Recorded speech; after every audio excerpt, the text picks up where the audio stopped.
Sir, kasi nung Friday kayo rin po yung nagsabi na may kumakausap from minority sa mga members ng majority. How stable is your majority block? May mga nagpaalam na po ba sa inyong lilipat sa kabila? As of last night and as of yung sa group namin a few minutes ago, it's more all rumors. Pero hindi nagbago yung sinabi ko sa inyo. There were meetings that took place, calls from both sides. May enticement, may pananakot, to be fair, it's not all wheeling and dealing. May appeal to the country, appeal to ganito, ganyan, etc. So, but as I said dun sa ating bishops at pastors who prayed for the nation today dito sa Senate, yung attack on the Senate started naman in 2023, di ba? Nung gusto nilang i-abolish ang Senate. And I really believe that the events in the last few months was also intentional na ma-weaken ang Senate because bubuhayin yung constitutional change, except this time around, regional Senate ang gusto nila. But to do that, siguro, part of the enticement is that may term extension, and then yun nga, regional Senate. In theory, maganda yon kasi each region will have their senators, but the reality is if you have 36, 48, 60 senators, yung possibility na maging rubber stamp nandun talaga, 'di ba? So at this time of crisis, I don't take it against anyone of thinking about political reforms, whether maganda yung motibo o hindi, pero naghihirap ang tao eh. So whether you talk about electricity, agriculture, prices of gamot, prices of rice, dun muna sana. Having said that, kanya-kanyang pananaw yan eh. Iba pananaw din nila sa Senate leadership, di ba? Yung anyone but Cayetano, nung nag-attempt kami nung February, yung kandidato namin yun din ang sinabi sa amin eh. Anyone but siya. So ang point ko, I think it's more of anyone that they cannot control. Sir, isa na lang sa akin. As of 2:03 ngayong hapon, you have 13, sir. Can you say that? To the best of my knowledge, wala namang dun sa aming kamusta, check, usap tayo mamaya, punta dito, 'di ba? So now, if pag-usap namin biglang may kakausap sa amin, that's beyond my control, no? So meaning as of Saturday and Sunday, so nag-meet pa kami Saturday, usap, made calls, hindi ko naman nakausap lahat yesterday, talk to some. Okay pa lahat, sabi yung walang bibigay pero grabe ang pressure. At saka talagang pinag-aaway. Sinasabi daw may 13 na, may 14. So as of this morning, 7 o'clock, 7:35, sa 8 o'clock may tumatawag na. So okay na, wala namang hindi sumasagot sa chat groups at sa communication namin, di ba? Having said that, if may palitan naman, it would be smart naman to tell us in the last minute. And so it would be smart to tell in the last minute and I won't take it against them. Diba? So simple lang yan. Kung nilagay ako dito ng Panginoon for an 8-day mission, tatanggapin ko yon. Pero kung ang mission ko is simulan yung impeachment, tatanggapin ko rin yon. Diba? Yung isang senyales sa akin doon, kung gaano kadali na nakuha ko yung Senate presidency, gaano kadali in the sense that saan ka nakakita, 12, hindi mo nililigawan, hindi mo pinapangakuan ng committees or kung ano man, lahat ng kapangyarihan around this earth ginamit against, pero they're sticking together, ituloy natin. So it's a privilege serving you, serving our people, serving the Senate. But pag sinabi nilang iiba direction, I will respect that. So tanggap niyo, sir, sorry to ask, if you will be the shortest serving SP, sir? It's not how long your life is, it's how meaningful it is. Diba? Some people live 100 years and say, where has the time gone? Diba? The Lord Jesus lived a little bit over 30 years, pero in 3 years, nagawa niya lahat ng gusto niyang gawin. Of course, I'm human. I think I can do much more if it's 8 months rather than 8 days, but that's not in my control. Timor Santos, Newswatch. Hi sir. Sir, your reaction lang po, merong mga calls for your resignation after what happened. Binabatikos po yung pag-alis ni Senator Bato, the shooting incident, and si Director Matibag also said you should be held accountable. Your reaction to all these? Okay. Hindi pa naman ako SP, pinagre-resign na ako eh. Buong buhay ko naman Ganon eh, di ba? So, certain people are called for the job. So, even before I took office as Senate President, tinanong ko sa 12, bakit ako? And may reason kung bakit ako. Maybe because I was there during the time of crisis. You remember, nung pandemic, nag-break ang Senate, di ba? Ang House, mas marami kami. Gusto nila mag-break kami. Sabi ko, hindi pwede. Kailangan makita nila may gobyerno. Konti na lang siguro tayo dito. I don't blame naman yung mga nag-suggest sa akin Wednesday night na wala daw pasok the next day, Thursday, at i-cancel lahat. Sabi ko, hindi pwede. Kailangan makita nila may gobyerno dito. So, ang message ko sa NBI, hindi nyo natibag ang Senado. Under Alan Cayetano, hindi nyo natibag ang Senado. So, kung sino man, if I continue or may papalit sa akin, okay? Ulitin ko ha, during my watch, hindi nyo natibag ang Senado. Now, kung if I remain or kung papalitan ako, sana hindi matibag ang Senado. The Senate is a target, di ba? Because we are the last line of defense sa pagdating ng hindi impartial na impeachment. We're the last line of defense sa budget. We're the last line of defense sa charter change. We're the last line of defense sa kung merong gustong yumurak o sumira sa ating democracy. I'm not saying we, the Senate, but leadership matters. Di ba? So, dun sa nagsasabing take responsibility, kayo pumasok dito, kayo na maril eh. Tapos kami pagre-resignin nyo.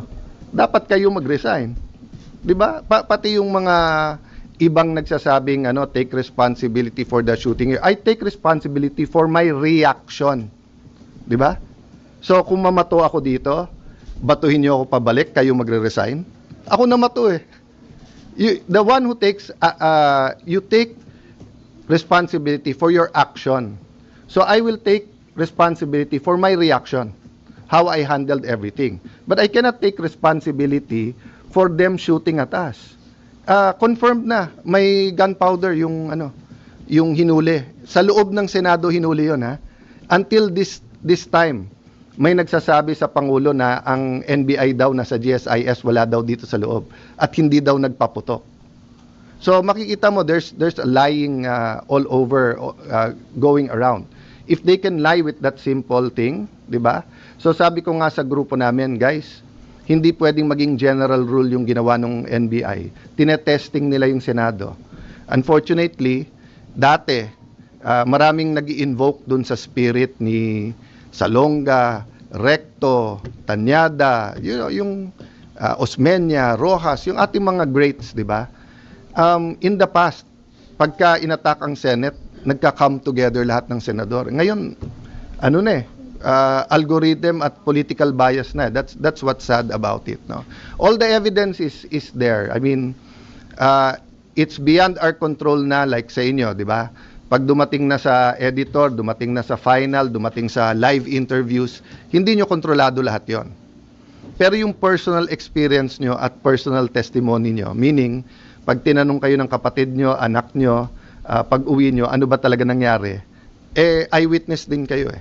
Diba? So, yun din ang ano ko sa inyo. Kung eyewitness kayo and you think I did wrong, I won't take it against you for calling for the resignation. But if you're telling me na kontrolado ko yung NBI, so dun sa nagsabing scripted, di ba? Ang galing ko naman na pati NBI is under my command pala. So you won't resign, sir? Oh, there's no reason to eh. Di ba? Many of those who are calling for my resignation are political operators eh. Dati na silang may, meaning nung nasa DFA ako, resign Alan. Nung nasa Speaker's Office ako, resign Alan. Nung minority leader ako, resign Alan. Nag-ano lang ngayon, nag-echo lang ngayon dahil nga sa mga pangyayari. But for me, it's concerted effort from day one to get me out because they want someone they can control. The only thing I promise the 13 is I follow God. Diba? And, you know, following God is easy if you know exactly what He's telling you to do. Diba? Pero if you have 5 decisions to make and all of them are godly decisions, hindi madali mag-discern na ano ba dapat gawin. So for example, as long as I tell the truth, that's godly, di ba? But do I extend a friendly hand in friendship? Di ba? Do I tell everyone, let's work together, or do I pound the table muna para alam nilang hindi pwedeng ganito yung Senate? Those are everyday decisions that needs wisdom, and I'm not claiming to have all the wisdom, di ba? But uulitin ko lang ha, collaboration, okay. Pero yung sunod-sunod kami sa inyo at hawak nyo kami sa liig, hindi pwede yun. Collaboration, our government needs collaboration. The three great branches of government, judiciary, executive, have to work together. Senate, House, we have to work together. But yung sasabihin mag-surrender or puppet SP ka, hindi ka tatanggalin, pero kung ano sabihin namin, sumunod ka, sorry, hindi ko style yon. Last question, Ma'am Gonzales, GMA. Hi, SB. Hingi lang po kami ng status ni Saa Aplaska, kung suspended po ba siya, and si Sec Dong That's po. part of our, thank you for that question. Apo, So pati that- sir lang si Sec Dong Mendoza, nag-resign daw po. To be fair kay Sec Dong, siguro a few minutes after mag-resign yung dating Osaa, he told me na magre-resign siya. I told him I want him around. And then, sorry, hindi ko lang alam yung exact date. He actually handed me a written resignation. And dati ko naman siyang kaibigan. Never ko siyang kapartido, but he's always been forthright with me, always had worked in candor. Alam ko naman alam niya biases ko, alam ko biases niya. And then, he could have gone home Wednesday night nung marami nagchichismisan na umuwi na kayo, or marami nagte-textan na umuwi na kayo. But he stayed, no? So, actually sa isang news ko nakita yun this morning. So, I haven't talked to any of them. I went straight to the hearing ni Senator Pia on electricity, high prices of electricity, then to the prayer for the nation, then here. So I'll deal with that kung kay Sec Jendong, and then kay Osaa, there are three options kasi. There's a legal memo prepared for me to discuss with the legal team. I'd like to thank, 'di ba, nasa internet pinost naman ni Attorney Tolentino, Mark Tolentino, na, may separation of powers kasi. And then may certain officials na pwede i-suspend o hindi. And everyone was emotional during the weekend, kaya nga Saturday sabi ko, prayer and reflection. Hindi ko na sinagot yung kay Ombudsman na walang nagtanggap dito. Kasi wala naman tayong trabaho ng Friday, Saturday, Sunday. Wala naman official na pwedeng tumanggap. To my knowledge, wala naman yung supina. CCTV, walang question doon. Kung may miscommunication, it was cleared up naman, di ba? It's not true na walang CCTV. Meron, pero the lights were out eh. So, hindi lahat singlinaw nung iba. Number two, as soon as Secretary John Vic called me, yun ang una niyang hiningi. Secure the CCTVs. When he got here, inulit ko sa harap, 2 copies. Sabi ko, gumawa kayong 2 copies, pero sa harap nila kayo gumawa ng 2 copies para alam yung original. So yung isa nasa PNP or I don't think it's with DILG, I think it's with PNP. So dun sa DOJ at saka sa Ombudsman, wag sila mangamba na matamper yon kasi hawak na ng gobyerno right after the incident, no. But as far as NBI and DOJ investigating, suspect sila eh. So paano sila mag-iimbestiga, 'di ba? That's why nga pumayag ako ng joint investigation kasi I am sure that someone will point the fingers sa mga taga-Senado. So kung suspect ka rin, hindi pwedeng ikaw lang mag-imbestiga, 'di ba? That's why I also appeal to all of you, whoever has videos, to the proper authorities kasama namin. So actually I've been scanning the news and internet at kung ano man videos lumalabas doon, kinukuha din namin para maayos natin in a very logical and scientific manner.